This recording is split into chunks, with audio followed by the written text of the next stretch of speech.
So what can I do for you? You wanted to talk about something about awakening or Zen or something, you know? Yeah, all of that. Okay, go ahead.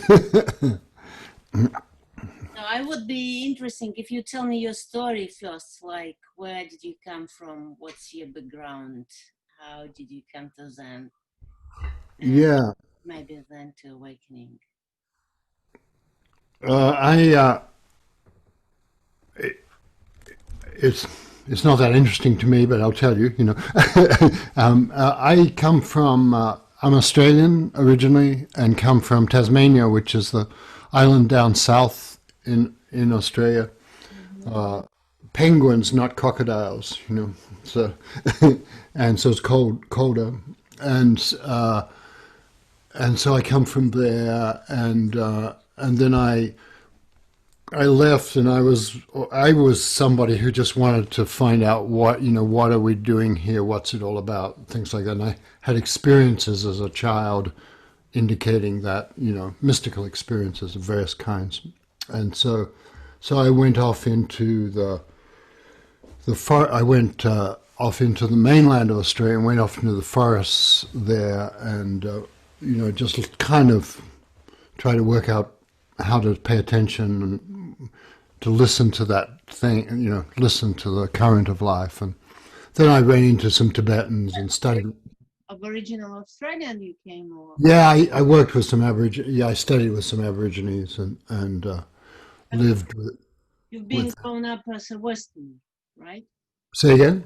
You've been grown up as in a Western culture. Yeah, yeah, very much. Yeah, but I always knew Aborigines and could tell they had a different thing. And so when I grew up, when I was a teenager, I went and hung out with, lived with some Aboriginal people who were shamans and things like that. And then I studied with Tibetans, and not for very long, but did. Made a real connection with some Tibetans, and then I went and studied. I realized out of all that I just wanted to study Zen Buddhism, Zen koans and awakening and things like that. And so then I went and studied. I came to the United States to study Zen because I didn't want to do the language thing in Japan, and also Japan culture is it's hard to get into and things. So I studied. There was an American guy. His name was Robert Aiken, he learned about Zen in a prison camp during the war in Japan from a guy who was imprisoned with him. And so then did the very formal Japanese kind of curriculum of like, you know, 1,000 koans, things like that. And then I became a teacher and So how many coins you did? 1,000? yeah, yeah, yeah, Really? yeah. But it's not about really that. I just happen to be interested because I'm interested in how to shift consciousness. That's always been my. How do you sort of step through the gate? How do you step through the door? And koans were good for that. And the Japanese are very. They took Chinese Zen and did what they did with American cars. They sort of they polished it up a bit. They didn't really change it, but they polished it up and put rules on it and things like that. And so the They, Chinese are much more improvisational. they polished Chinese Zen. Yeah, they polished. Yeah, Zen came from China originally because it was I'm sure you know that it was a mix of Taoism and Buddhism, and it's not very. Zen is not really Buddhist in some way. It's kind of sort of Buddhist, but it has Buddhist myths and images, but it's really came out of Taoism, which was much more, becoming one with the flow of the universe like that. And it wasn't very, Buddhism, original Buddhism was very much, lots of, very ascetic. Don't eat too much. Don't, live as a hermit in the forest kind of thing. And that didn't really suit Chinese culture very much, and the Taoists were already like, so you could be anything, you could do anything and be a practitioner of Zen. So like that, yeah. And what's your interest in Zen? Because tell me your story. I am part of the group, which is spiritual group in Russia. We kind of call ourselves the School of Fifth Path. Yes, I heard. Yeah, I understand In order that. just to let people to understand what we are doing, it's one of the ways to Sure. Yeah. to call it like that. So we're kind of developing the Gurji tradition. Yeah. Yeah. But not only, so we try to like get a holistic approach, so we integrate a lot of things inside. And in our group, it's really important is to unite mind work like rational and irrational. So, you know, a lot of spiritual people, they kind of neglect the mind fully, like Sure. Yeah. no rationality. So for us, it's both things is important. And so koans, from my point of view, and Zen and looks in some way similar. So I'm interested in that approach and in koans and in koans as a path to enlightenment. So far I'm asking you. Yeah, I understand. Well, and I run into fourth way people here quite a lot because they're interested in Zen and koans, you know, and so they come study with me, and sometimes they stay, sometimes they do something else, but I don't really I don't know I don't know any teachers or anything like of that tradition, and it sounds like you're just trying to evolve that and make it more broad and more threads, and Yeah, being in California, I met many people from Gurdjieff, from yes, but they look kind of conservative. So like that's what I thought too. Yeah, I thought like it's kind of stiff, you know. So, yeah. Again, yeah. But still, you know, so in a way, what you're doing, I think, with Gurdjieff work is what I'm doing with Chinese Zen. You know, because we're evolving it, and I'm not just doing it on my own. There are other teachers who are, you know, Chinese or Tibetan. I'm in connection with, you know, and I think in my tradition, the Tibetans and the Zen, or Chan is the Chinese word, Zen Chan people are sort of somewhat in the same world, you know. The Tibetans have this very strict method thing. They do step by step, and the Tibetans really care about that and focus on that a lot. But when they get to the advanced levels, they throw that overboard, sort of thing. You know, they think of that as an antidote to the poison, and then they have to get rid of the antidote after a while, sort of thing. And so there's a great similarity between the higher levels of Tibetan and koan study. You know, I was very interested that you're using the 5 ranks, which is not that well known, and it's a finishing school kind of set of koans used in the koan tradition, only in the koan tradition. So I was kind of amused to think, oh, you're using it probably the same way we do. So it's kind of funny. Yeah, so actually I wanted to ask you about these models like 10 books and 5 ranks. How do you use them? How you use them, and so far? Do you apply it to yourself? Do you apply it to the other people?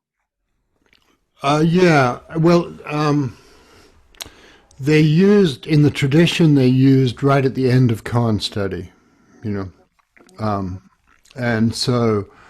And really they're just to they're a chance to sort of look back over where the journey have come, things like that. And They're a kind of you can tell they're in a kind of sequence, and the last one is, very simple and free, and the first one is you're trying to feel your way, so you can feel the difference in the sequence. And I don't know what your translations are like, but they're hard to translate, but and so we've worked on that. But then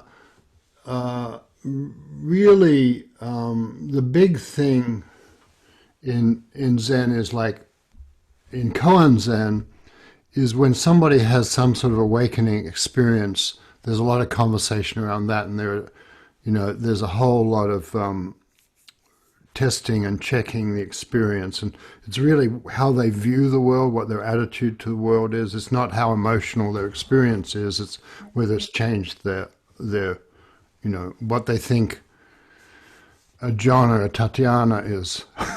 After that, it's changed, like that.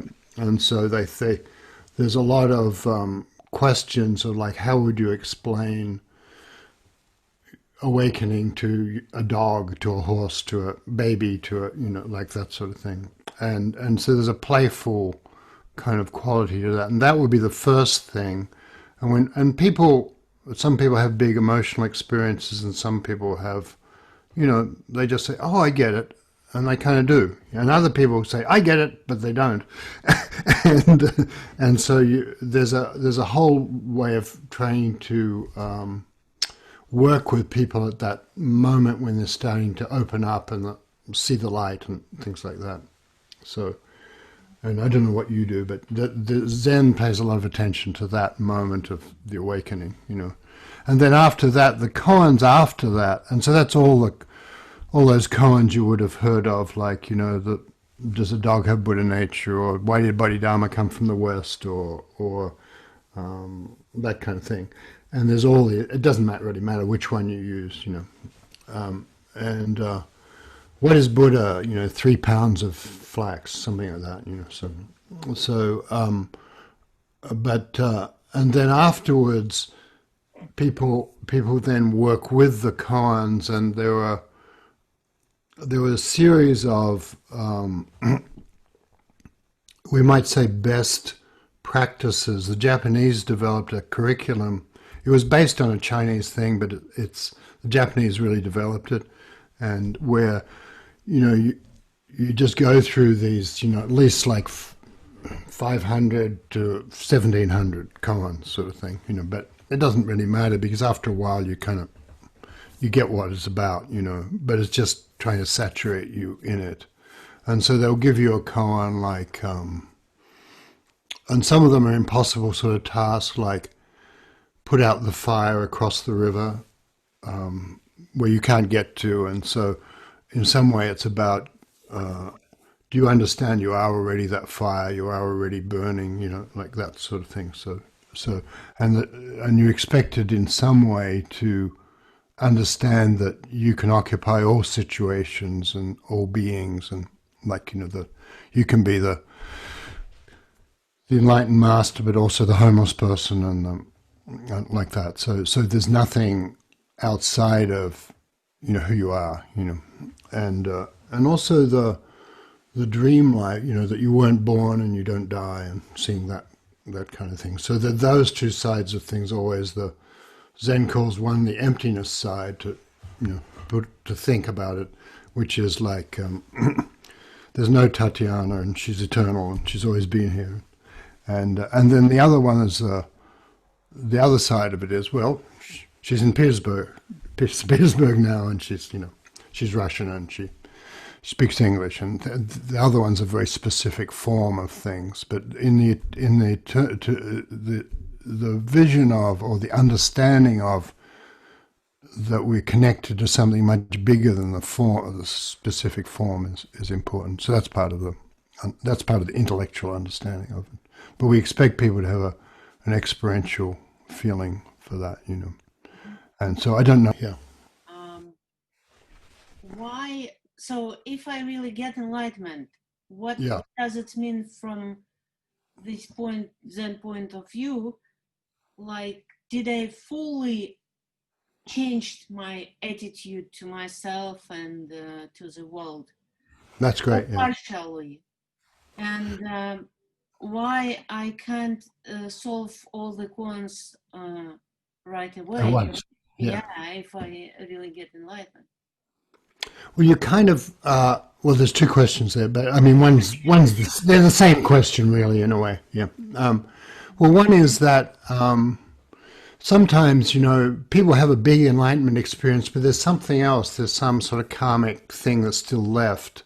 And so then the rest of the koans help refine that and, purify that, we might say, or work through the old karmic attachments or whatever's left over from that sort of thing. And so, and then other people, they get it's a genuine experience, but it's only here, and they go over here in their life, and it's not, they can remember it, but it's not alive there. And so the koans get it all through your life. That's why all the koans. And if you have a big experience, like I had an experience where all the koans became clear to me, so it wasn't that hard,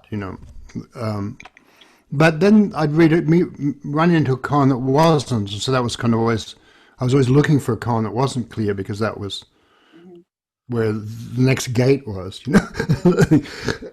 and so that was interesting, and people are just different. Some people just open very gradually, and other people go boom, but then they have to realize how do I work with that? I might have a great awakening, but I might not know how to teach people who haven't, or like that sort of thing. So there's a matter of skill in the art of teaching transformation, teaching awakening. And you'll find that some people have big experiences just on their own. I have a friend who. She talks in a Zen language, but you might have heard of a woman called Byron Katie. Have you heard of her? Anyway, and she's somebody who was kind of crazy but smart, but kind of crazy and messed up. And then she had this big awakening experience, and a lot of things were clear to her, and she became a big guru, But and she's kind of fun, and she married a friend of mine, so I kind of know her pretty well and stuff like that. And you can see that, and she's not somebody, she's too wild to ever fit in any kind of body's curriculum or things like that. And so she does what she does, and that's great, And also I can see that the things she can't see, but I don't care. It's not my business, sort of thing. But so you can see that somebody will have a big awakening experience like she did, but then they may not have developed their thinking, as you say. They may, they didn't learn how to think about it, and so the things they say might not actually reflect, and even an accurate account of their own experience. So it's come to the first question of mine: how then and you see enlightenment as just an experience of something, or totally permanently changing attitude? Yeah. The number two. Yeah. And the experience, changing your attitude is often really exciting. So the experience will be, but some people it's not. They say, "Oh, I get it." It's not a big, but it's. And the Zen is always interested in, did you change your or even your attitude to your attitude, so like that. But did you change your whole way of being and what you think you are? What you think a me is, because that's not so tight anymore. And Byron Katie, is she changed her attitude in this way? She changed her attitude, yeah, a lot, yeah. But she still gets. Everybody's got their style, and she gets. She can't really work with anybody. She can't cooperate because she's got to have it her way, like that sort of thing. I've talked with her a few times because we're friends, and stuff like that, and that's fine. But and I think she's had this great experience, and she's kind of expresses it well. But then she can't really let go. She over controls everything, like that sort of thing. So, and then she worries that other people are taking her work and things like that. So, the kind of thing where if you really awaken, you don't really care about that. So because it takes care of itself. But she's great. I was just using her as an example of somebody who got it without a curriculum, without the usual training. But then she hung around she married a Zen guy. Her book agent was probably who's my book agent, is also a Zen guy, been in monasteries and things like that. So she got to express herself in a very Zen-like way, although she doesn't really know anything about traditional Zen. And then she hangs around with a lot of people who are Zen, people like that. But so I was just using her as an example of, I'm sure people you run across, like some people, they just have these big experiences because it's there to have, it's like the universe. You can step out of your old attitudes sometimes just because you're messed up or you have a car accident. I met a guy who's like had a big car accident and woke up really, not mad at his wife and his divorce anymore, and like suddenly seeing, he'd had it all wrong and he was just had this narrow attitude and things like that.